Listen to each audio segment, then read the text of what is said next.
Oui, tout à fait, parce que je pense aussi, et là je suis d'accord avec M. Temal, qu'en fait le conseil scientifique lui-même a compris que c'était son intérêt même scientifique et philosophique de se démarquer du gouvernement. Le gouvernement, depuis le début, et ça, de vous la France, on a une position constante depuis le début de l'épidémie, s'est caché à manipuler la science, et c'est très dangereux parce que effectivement ça casse la confiance, ça casse le débat public.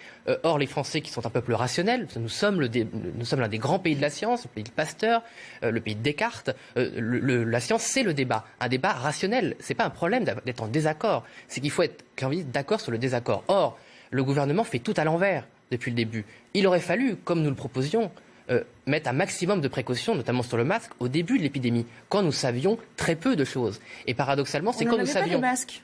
Non mais oui, et c'est quand nous savions rien que le gouvernement a manipulé la science. Oui, mais nous on a dénoncé ce manque de masque dès le début. On s'est même moqué de M. Dupont-Aignan parce qu'il avait mis soi-disant son masque à l'envers au lieu de voir que le problème c'était qu'il voulait un masque. Voilà.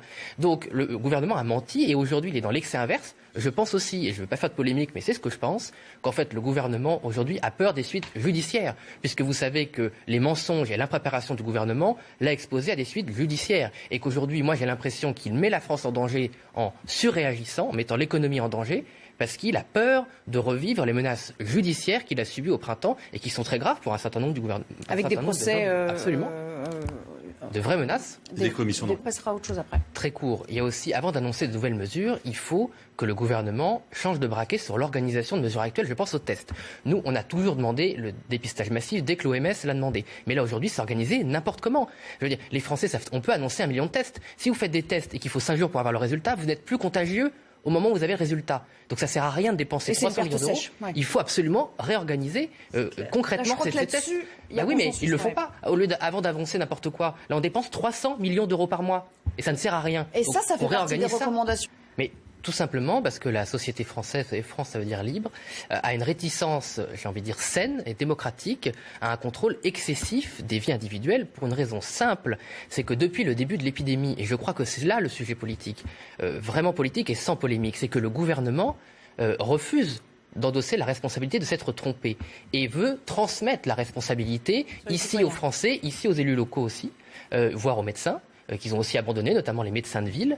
Or, depuis le début de l'épidémie, je suis désolé, on dit les Français ne respectent pas les gestes barrières, par principe c'est faux. Les Français ont très bien compris les mesures, ils les ont même mieux appliquées, notamment sur le masque au début, que les instructions du gouvernement. Et en fait, on multiplie, si vous voulez, les mesures tatillonnes, voire bureaucratiques, voire inapplicables, comme le dit Mme Le Grip à juste titre, pour ne pas poser le problème qui est que, je reviens dessus, excusez-moi, la stratégie du gouvernement aujourd'hui ne fonctionne pas car il y a une défaillance des services gouvernementaux sur la logistique.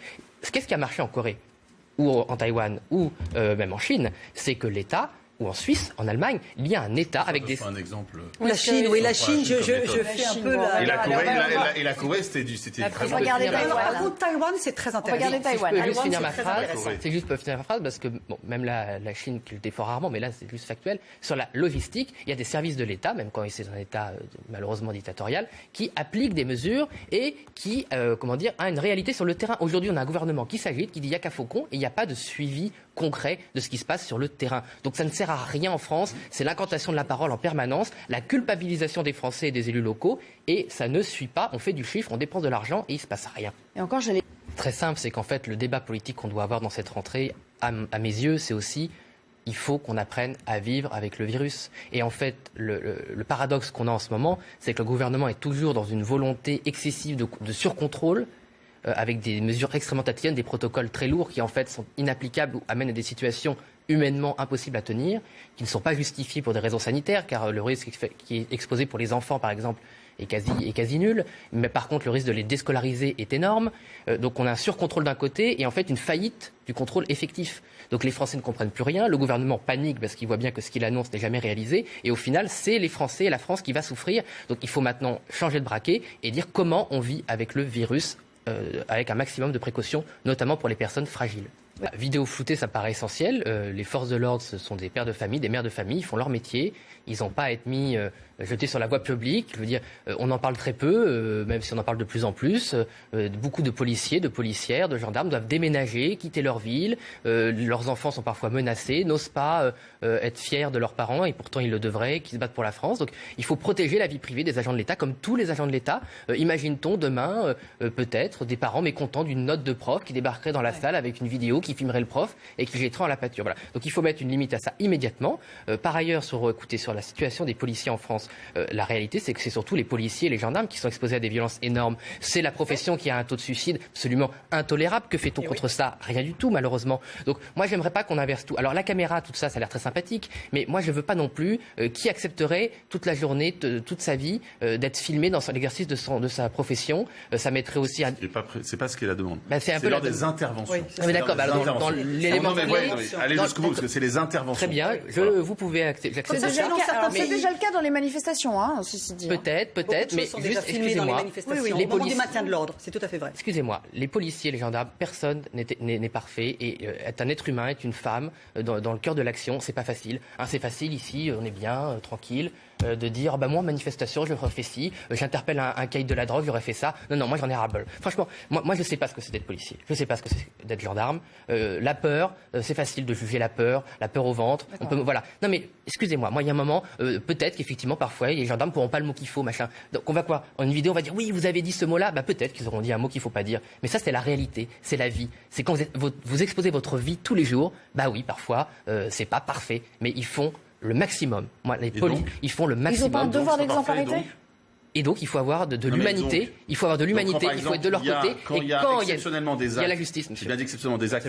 Oui, mais pour qu'il y ait la justice, monsieur. Il y a la justice. Pour qu'il y ait la justice, il faut des éléments. C'est ça le débat. La démocratie. Donc, ce qu'on dit sur la caméra, je l'ai dit, c'est pour protéger et le policier et le citoyen. C'est un outil de plus. Voilà, peut-être. Mais moi, je pense que c'est. Ne faites pas le côté. Il y a ceux qui seraient méchants avec les policiers. Ils lâchent pour les défendre. Je voulais simplement dire que. Excusez-moi, il y a d'autres priorités. J'aimerais que la police, déjà, on paie leurs heures supplémentaires, qu'on leur offre un matériel digne. Je ne sais pas si vous avez déjà porté plainte, mais allez dans les commissariats de France. C'est honteux. La situation. C'est pas l'un ou l'autre, monsieur. Si, monsieur, dans la vie, il n'y a pas d'argent pour tout le monde. Arrêtez avec le misérabilisme. Je sais. Ça, c'est la paupérisation. Oui, mais vous avez été aux responsabilités. Vous n'avez pas mis à jour les commissariats. Vous n'avez pas offert des voitures neuves. Vous n'avez pas offert les gilets pare-balles qu'il faut. Vous n'avez pas offert le matériel de défense. Donc, non, l'argent magique. Je vous rappelle que le gouvernement que j'ai soutenu a embauché des policiers. Mais non, mais écoutez, alors pour la suppression, vous voyez à côté de vous, nous avons fait beaucoup pour la police. Le gouvernement que j'ai soutenu. Vous avez reproché. Justement. Et à l'époque, la délinquance. Non, juste, je sais pas pourquoi M. Temal s'énerve. Je n'ai pas dit. Je vous précise une info. Mais non, révisez vos fiches. Dans les quinquennats, c'est plus 13 000 attendez, on va pas je veux juste finir ma phrase. C'était moins 13 000. Excusez-moi. Pourquoi est-ce que vous avez peur que je finisse ma phrase? Je voulais juste vous dire qu'il n'y a pas d'argent magique, tout le monde le sait. Donc quand vous faites un choix budgétaire, vous ne pouvez pas tout donner. Il y a des priorités. Donc on vous dit, il y a cette priorité. Là, le témoignage que dit monsieur, c'est très intéressant. C'est que vous pouvez parfois avoir des hausses d'effectifs et on les a soutenus. Vous savez que monsieur Dupont-Aignan les a soutenus et qu'il a quitté l'UMP en partie pour ça. Mais après, il y a aussi le déploiement. Pour terminer avec Marine Le Pen, c'est pour dire. Mais écoutez, arrêtez de faire de la politique politicienne, ça n'a aucun intérêt. Mais non, c'est pas la politique politicienne, c'est une information que je donne. Moi, je pense que les gens le savent. Pour faire du déploiement d'effectifs sur le terrain dans les parties les plus difficiles. Et le gouvernement a annoncé que les policiers expérimentés allaient peut-être remplacer les policiers qui arrivent sur le terrain, comme les professeurs d'ailleurs dans des quartiers difficiles. S'ils le font, c'est tant mieux, parce qu'aujourd'hui, la situation, c'est qu'il n'y a pas assez d'effectifs là où c'est le plus dangereux. Et vous avez une surreprésentation policière dans des quartiers qui ne le méritent pas. On connaît la situation du 6e et 7e arrondissement de Paris qui est ridicule. Et vous avez effectivement Lyon ou la Goutte d'Or où il n'y a personne.